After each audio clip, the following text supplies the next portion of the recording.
안녕하세요. 네, 반갑습니다. 한 10년 전에 이 자리에 섰던 기억이 있습니다. 아침 시간에 가벼운 주제로 말씀을 드려야 하는데 제가 부탁받은 주제가 자유이다 보니까 제가 좀 생각하던 이야기를 드리겠습니다.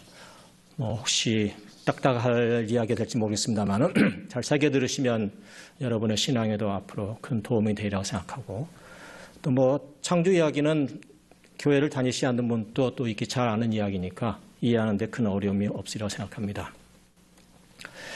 창세기 첫 장, 성서의 첫 장 창세기 1장은 하나님이 말씀으로 온 세상을 창조하셨다는 이야기로 시작하고 있습니다.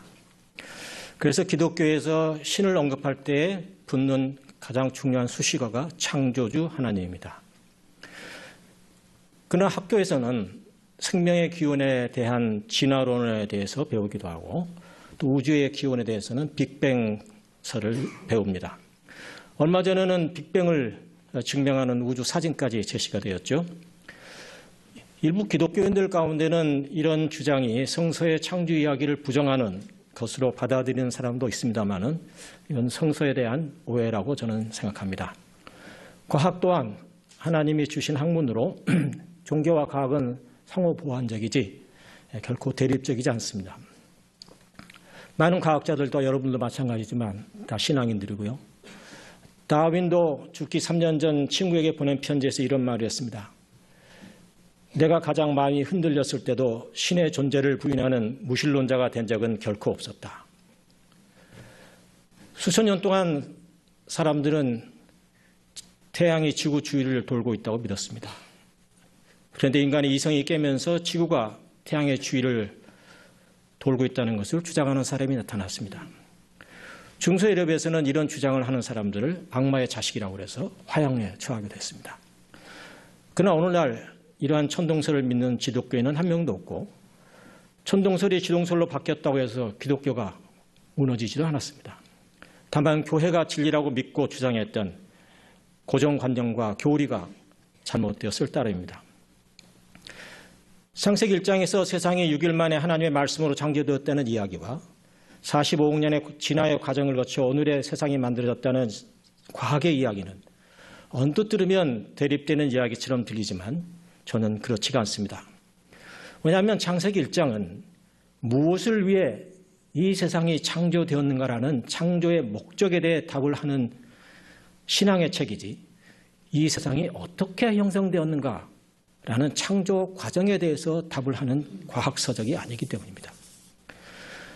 성서가 하나님에 의해서 6일 만에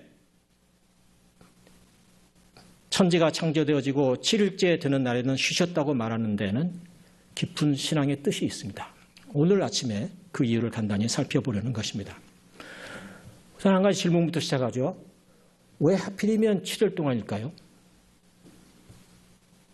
물론 한 주간이 7일이긴 합니다만은 창조 과정이 6일이나 8일 걸리면 무슨 큰 문제가 생깁니까? 우리가 살아가는데 무슨 먹고 사는데 어려움이 생깁니까? 왜 7일이라는 숫자에 성서 기자가 이렇게 필이 꽂혔을까요? 사실 잘 아시겠지만 고대 메소포타미아 문명이나 중국 문명이나 모두 7이라는 숫자를 굉장히 소중히 여겼습니다. 왜냐하면 밤하늘에 하늘을 쳐다보면 크게 5개의 별이 보였습니다. 우리가 잘 아는 대로 화성, 수성, 금성, 목성, 토성이죠. 그리고 해와 달, 밤과 낮을 주관하는. 그래서 우주를 주관하는 7개의 어떤 큰 별을 생각하면서 우주의 기본 단위, 구성 기본 단위를 7로 본 것입니다. 그래서 창세기 1장은 7일 동안에 우주가 완성되었다는 이런 얘기를 하고 있습니다. 근데 굉장히 흥미로운 점은요. 우리가 1장 1절 우리말로는 천지가 하나님께서 말씀으로 이 세상을 창조하시냐 이렇게 되어 있습니다. 우리말로는 4단어지만 히브리어 원어로 보면 7단어로 되어 있습니다. 창세기 1장 2절은 그의 배수인 14개의 단어로 구성되어 있습니다. 우연일까요? 우연일 수 있습니다. 그러면 이렇게 생각해 보시죠. 창세기 1장에 등장하는 하늘, 창공, 땅이라는 단어는 히브리어 언어로 각각 7의 3배수인 21번이 나옵니다. 하나님을 뜻하는 엘로힘이라는 단어는 5배수인 35번이 나옵니다. 우연일까요? 이렇게 보면 창세기 1장의 저자는 굉장히 언어의 귀재였습니다. 또 있습니다. 창세기 1장을 우리가 만약 히브리어로 읽는다고 한다면 거기에는 마치 노래 가사의 후렴과 같이 반복되는 어귀가 있고 운율이 있고 리듬이 있고 판소리의 가락 같은 것이 담겨 있는 것을 알 수 있습니다.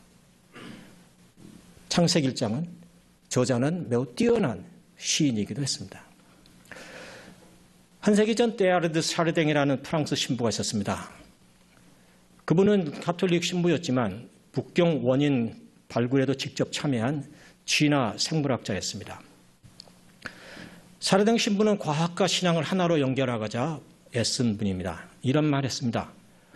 우주는 사람의 경험을 향해 열려 있고 사람은 그 우주를 완전히 꿰뚫을 수 있는 내관과 같다.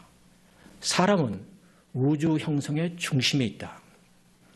샤르댕 신부는 인간 의식과 우주가 하나로 만나는 그 정점을 오메가 포인트라고 불렀습니다.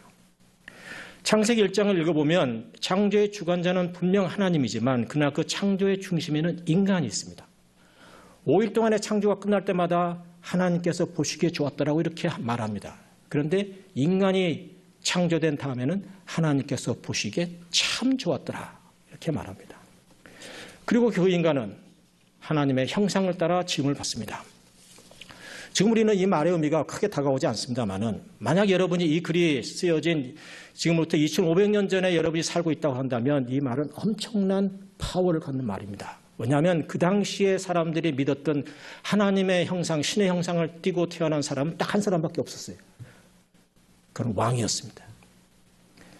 그렇기 때문에 유대인들이 그 당시에 모든 인간이 하나님의 형상을 띠거나 태어났다라고 주장하는 것은 만인평등, 천부인권. 그리고 그 유대인이 그 당시에 바벨론의 포로로 붙잡혀 가 있는 상황 속에서 이 글이 쓰여졌다는 것을 우리가 다시 한번 깨달으면 이것은 노예도 모든 인간과 같은 그런 평등을 주장하는 놀라운 혁명의 이야기가 되는 것입니다. 또 하나 있습니다. 우리가 방금 읽었습니다마는 사실 남자와 여자 이것도 오늘 창세기 1장에서는 동시에 창조됩니다. 선평등이죠. 근데 우리가 흔히 잘 아는 이야기인 에덴 동산에서 아담의 갈빗뼈를 통해서 하와가 만들어졌다는 이야기는 창세기 2장의 이야기입니다만은 사실 창세기 1장과 2장은요. 오늘 자세하게 말씀드릴 수 없습니다만은 신의 이름이 다릅니다. 우리말에는 하나님, 주 하나님 이렇게 구별이 됩니다만은 히브리 원어에는 엘로힘 야훼라고 해서 완전히 다른 신입니다. 조금 충격받을 이야기가 될지도 모르겠습니다만은. 그래서 이거는 사실 완전히 다른 이야기이기 때문에 다른 관점에서 이해를 해야 됩니다.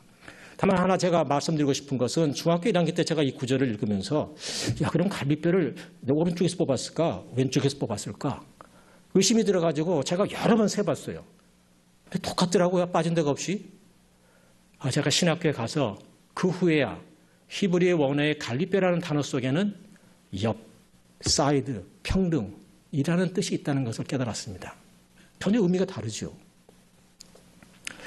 마지막으로 창세기 1장의 창조 이야기는 하나님께서 쉬셨다고는 안식일 제정 이야기로 끝납니다.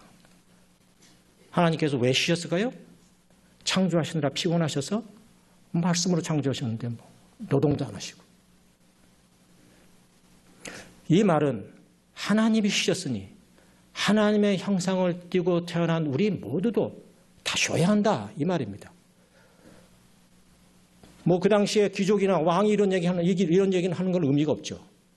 그러나 쉴 수 없는 노예들이 이런 얘기를 했다고 하는 것은 엄청난 주장입니다. 지금도 열악한 노동 현장에서 일하는 노동자들이 많이 있습니다. 1970년 11월 13일 정오경 평화시장 거리 한복판에서 22살의 전태일 노동자는 노동법 책을 한 손에 들고 자신의 몸을 불태우면서 노동법을 준수하라. 우리는 기계가 아니다. 이렇게 외치면서 자신의 몸을 바쳤습니다. 전태일 열사는 어머님을 따라서 교회 열심인 기독청년이었습니다. 그의 무덤 비석에는 기독청년 전태일 이렇게 써져 있습니다. 비록 정규 교육을 제대로 받지 못했습니다마는 그는 학생회 회장도 하고 주일학교 반사도 했습니다. 그러나 평화시장의 재단사로 일하면서 일을 해야 하기 때문에 교회에 갈 수 없었습니다. 이소선 어머님은 아들 전태일이 교회를 가지 못하는 것을 그렇게 막 괴로워했다고 그럽니다.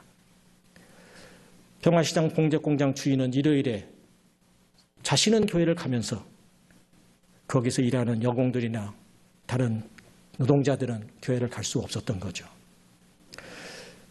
전태일 열사의 죽음 이후 노동자들의 권익이 많이 나아지고 있습니다만 아직도 우리나라의 노조 가입률은 겨우 10.5%, OECD 35개국 중 가장 최하위에 속합니다. 결론적으로 오늘 우리는 안식일이란 단순히 교회에 가서 예배를 드리기 위한 그런 날이 아니라 인간 대접을 받지 못했던 노예들이 최소한의 인간 대접을 받겠다고 하는 자유와 한거의 외침이었다는 것을 깨닫습니다. 후에 이 안식일은 안식년으로 확장이 됩니다. 우리나라에서 안식년이라고 하면 주로 교수나 의사, 일부 목사들에 의해서 영구년이라는 이름으로 적용이 되고 있습니다만은 제가 미국에서 오래전에 살 때 30년 전에 이미 유럽에서는 노동자들도 이 안식년의 권리를 갖는 것을 보았습니다. 오래전에 제가 러시아를 가보고 깜짝 놀란 적이 있습니다.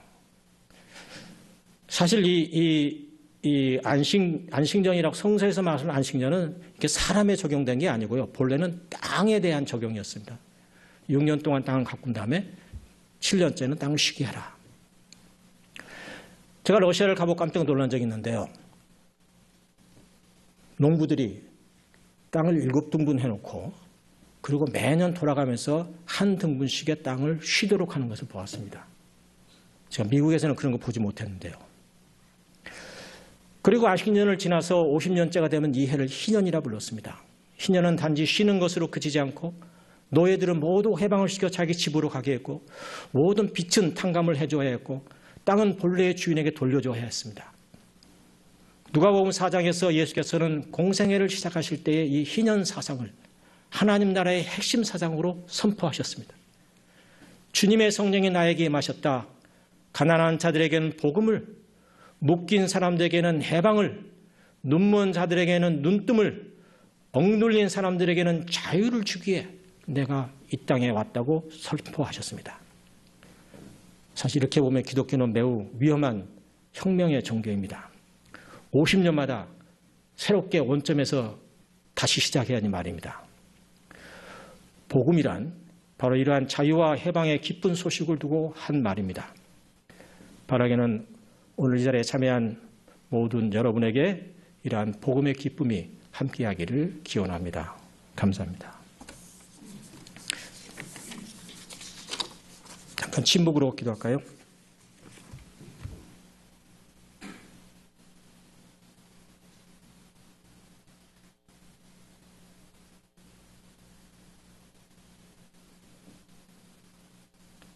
예수님의 이름으로 기도합니다.